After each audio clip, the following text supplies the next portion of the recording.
Sebanyak 330 juta data penduduk Indonesia di Direktorat Kependudukan dan Pencatatan Sipil Kementerian Dalam Negeri diduga bocor dan tersebar di media sosial. Data yang bocor berupa nama, nomor induk kependudukan, nomor kartu keluarga, tanggal lahir, alamat termasuk nama orang tua. Kebocoran ini diungkap pertama kali oleh akun Daily Dark Web di Twitter yang kemudian viral. Politikus Partai Perindo Tama S. Langkun mengimbau masyarakat untuk lebih mawas diri terkait pemberian data diri. Misalnya seperti data-data pinjol ya, ada orang-orang yang kemudian dia mengajukan pinjaman, mengisi aplikasi, nomor telepon, dan lain-lain. Itu juga menurut saya hal-hal yang harus kita lihat. Artinya masyarakat pun juga harus sudah mawas diri, tidak gampang ngasih nomor telepon, difoto sana-sini. Itu menurut saya juga menjadi mindset yang harus dipahami juga oleh masyarakat. Kebocoran data yang kerap terjadi ini sangat mempengaruhi reputasi para pihak yang mengelola data, termasuk pemerintah sebagai regulator. Tim Liputan iNews melaporkan. Anda kembali di iNews Malam bersama saya Mirva Suri. Pemirsa, Polres Metro Jakarta Selatan menetapkan pesinetron Bobby Joseph sebagai tersangka penyalahgunaan narkotika jenis tembakau sintetis. Dari hasil pemeriksaan, Bobby Joseph telah membeli tembakau sintetis sebanyak 10 kali melalui media sosial.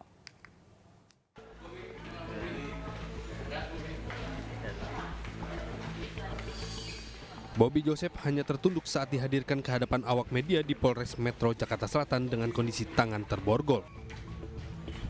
Pria berusia 31 tahun tersebut mengatakan dirinya meminta maaf kepada masyarakat Indonesia dan mengakui sangat sulit berhenti menggunakan narkotika. Sementara itu, Kepala Satuan Reserse Narkoba Polres Metro Jakarta Selatan mengatakan pihaknya telah menetapkan status tersangka terhadap Bobby Joseph. Dan dari hasil pemeriksaan, tersangka diketahui membeli tembakau sintetis sebanyak 5 gram melalui media sosial Instagram dan telah 10 kali dilakukan sejak tahun 2020 lalu. Dan pada saat dilakukan penangkapan, petugas kepolisian mengamankan barang bukti ganja sintetis seberat 0,46 gram. Saya mau mengungkapkan permintaan maaf khususnya untuk keluarga saya dan juga masyarakat di luar sana, serta saya menghimbau untuk teman-teman yang lain, baik yang saya kenal maupun yang tidak saya kenal, untuk menjauhi narkoba. Tetap kita lakukan prosedur sesuai perundang-undangan, ya, perundang-undangan yang berlaku. Mengingat memang barang buktinya di bawah SEMA, karena dia memang adalah pengguna, tetap kita akan lakukan asesmen, ya, sambil menunggu proses hukum. Akibat perbuatannya, pria yang telah bermain di sejumlah judul sinetron ini dikenakan pasal tentang penyalahgunaan narkotika dengan ancaman 5-15 tahun penjara.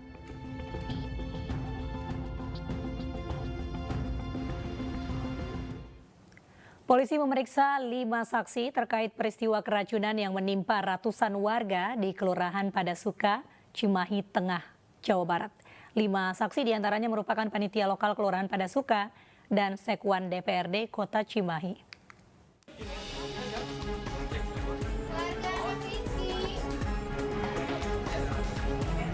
Satreskrim Polres Tengah memeriksa 5 orang saksi terkait peristiwa keracunan menimpa ratusan warga di Kelurahan Padasuka, Kecamatan Cimahi Tengah. 5 saksi diantaranya merupakan panitia lokal Kelurahan Padasuka dan Sekwan DPRD Kota Cimahi. Kelima orang yang diperiksa tersebut masih diperiksa dengan status saksi. Pemeriksaan diharapkan mampu menguak fakta seputar dugaan keracunan massal yang disebabkan oleh nasi kotak tersebut. Menurut Kapolres Cimahi, AKBP Aldi Subartono, polisi telah memeriksa sampel makanan dan memeriksa saksi-saksi, diantaranya korban, keluarga korban, dan panitia lokal secara maraton. Pertama, bersama Polsek mengambil sampel makanan, kita sita, kita uji lab untuk penyebab dari mana sumber keracunannya ini. Kemudian kita juga hari ini sudah memeriksa beberapa saksi-saksi, ya, termasuk panitia yang mengadakan kegiatan tersebut. Pada Senin sore, korban akibat keracunan makanan terus bertambah dan mendatangi rumah sakit untuk diberikan perawatan secara intensif. Sebanyak 268 warga mengalami keracunan dari 350 tamu undangan dalam kegiatan reses tersebut.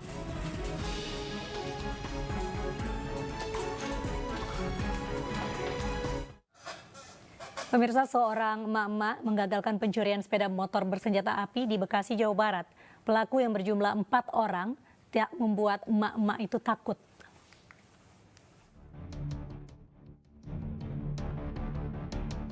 Seorang emak-emak berhasil menggagalkan pencurian sepeda motor bersenjata api di Kampung Pasir Konci, Desa Pasir Sari, Cikarang Selatan, Kabupaten Bekasi, Jawa Barat.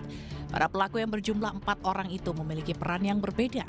2 orang bertindak sebagai eksekutor dan membobol kunci pagar, 2 pelaku lainnya berjaga sambil mengawasi lokasi sekitar. Para pelaku diduga mengincar sejumlah kendaraan yang terparkir di area rumah kontrakan. Namun aksi pelaku gagal lantaran terpergok emak-emak penjaga rumah kontrakan. Saat akan melarikan diri, salah satu pelaku sempat mengancam dengan menurunkan senjata yang diduga senjata api. Saat ini kejadian tersebut telah ditangani oleh Polsek Cikarang Selatan dan sedang dilakukan penyelidikan. Saat ini pihak kepolisian telah melakukan penyelidikan terkait kasus tersebut. Sejumlah barang bukti dan keterangan saksi juga telah dikumpulkan dari lokasi kejadian. Dari Kabupaten Bekasi, Jawa Barat, Tidit Junaidi, iNews melaporkan. Puluhan warga Kediri, Jawa Timur rela mengantri berjam-jam demi mendapatkan LPG 3 kg. Sementara itu di Medan, sejumlah mama unjuk rasa akibat kelangkaan LPG.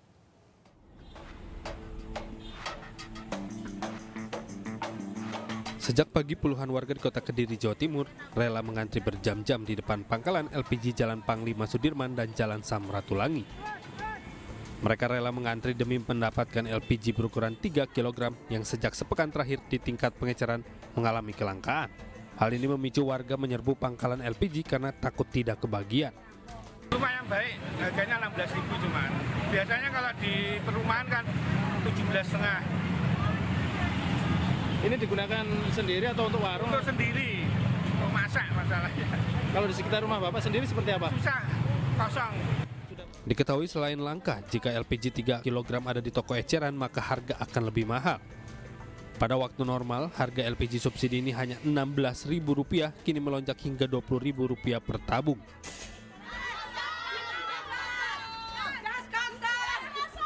Sejumlah mama lakukan aksi unjuk rasa di Jalan Asam Lingkungan, Kota Medan, Sumatera Utara. Hal ini dilakukan karena hilangnya LPG 3 kg di pasaran. Salah seorang mama menyampaikan sudah seminggu mencari gas LPG 3 kg tidak ada di lapangan.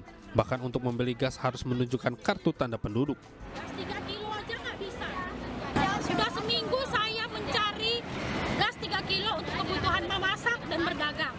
Tetapi tidak ada. Kalau memang ada peraturan untuk pakai KTP, ngomong, jangan sampai menghambat saya jualan. Saya menghidupi anak, menghidupi laki yang sakit-sakitan. Tolong kepada pemerintah terkait, mafia-mafia gas dihapuskan, dicabut izin-izin tidak jelas.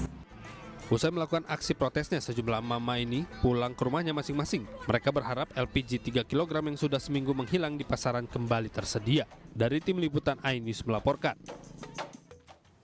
Polda Metro Jaya memeriksa kesehatan 3 korban jual beli organ ginjal jaringan internasional di Kamboja. Polda Metro Jaya juga akan memberikan pendampingan psikologis bagi para korban.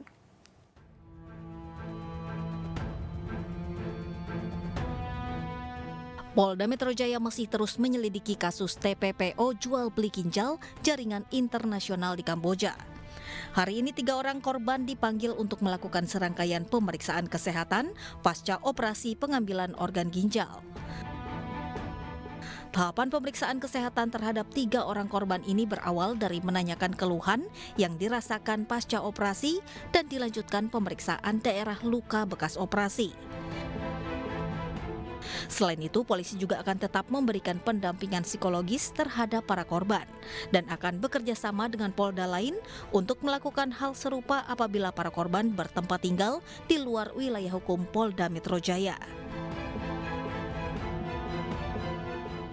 Jadi pemeriksaan yang kita lakukan adalah pemeriksaan kesehatan awal, meliputi pemeriksaan tensi nadi respirasi atau vital sign, kemudian ada keluhan-keluhan apa yang dirasakan oleh pasien tersebut, kemudian dilakukan pemeriksaan daerah luka yang bekas operasinya. rata-rata sudah sembuh semua, jadi walaupun baru 1 bulan tapi secara fisik kondisi luka pasca operasinya cukup bagus. Sebelumnya ketiga korban ini menjual organ ginjalnya melalui sindikat jual beli organ ginjal jaringan internasional di Kamboja yang beberapa waktu lalu ditangkap oleh Ditreskrimum Polda Metro Jaya. Para korban ini melakukan operasi pengambilan ginjal di Rumah Sakit Preahket Malaya, Kamboja. Dari Jakarta, Den Helmi Sejangbati, iNews melaporkan. Pemilik sekaligus nahkoda kapal Pincara yang tenggelam hingga menewaskan 15 penumpang di Sulawesi Tenggara ditangkap polisi. Pemilik kapal terbukti melakukan monopoli sewa kapal. Kamu tidak mau? Saya bilang bisa menyelam memang di bawah mereka ini. Saharudin, warga desa Lagili, Kabupaten Buton Tengah, Sulawesi Tenggara, pemilik sekaligus nahkoda kapal Pincara yang menewaskan 15 orang penumpangnya, resmi ditahan di ruang tahanan Polres Buton Tengah. Saharudin langsung diamankan polisi beberapa jam pasca kejadian naas tersebut. Dari hasil pemeriksaan, terungkap pemilik kapal melakukan monopoli sewa kapal untuk mendapatkan banyak penumpang, di mana sewa kapal semula 10.000 per orang diturunkan jadi 5.000 per orang. Saat ini teman-teman dari penyidik Direktorat Polair Polda Sultra masih dalam proses pemeriksaan saksi-saksi maupun pengumpulan barang bukti. Dan juga pemilik kapal Pincara itu atas nama Saharudin akan dibawa ke Direktorat Polda Sultra, Dirpolair Polda Sultra. Selain nahkoda kapal, Polres Buton Tengah rencananya akan memanggil Kepala Dinas Perhubungan untuk dimintai keterangan terkait kurangnya pengawas terhadap jasa transportasi rakyat. Dari Kabupaten Buton Tengah, Sulawesi Tenggara, Andi Eba, iNews melaporkan. Pemirsa, kita beralih ke informasi di mana seekor biawak berukuran besar masuk ke sebuah toko sembako di Nunukan, Kalimantan Utara. Keberadaan biawak sempat membuat panik pemilik toko.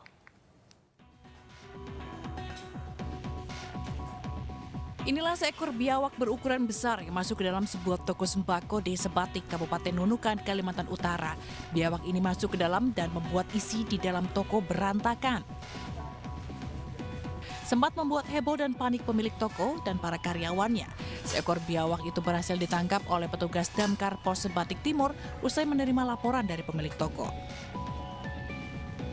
Kurang lebih 1 meter, berat kurang lebih 5 meter.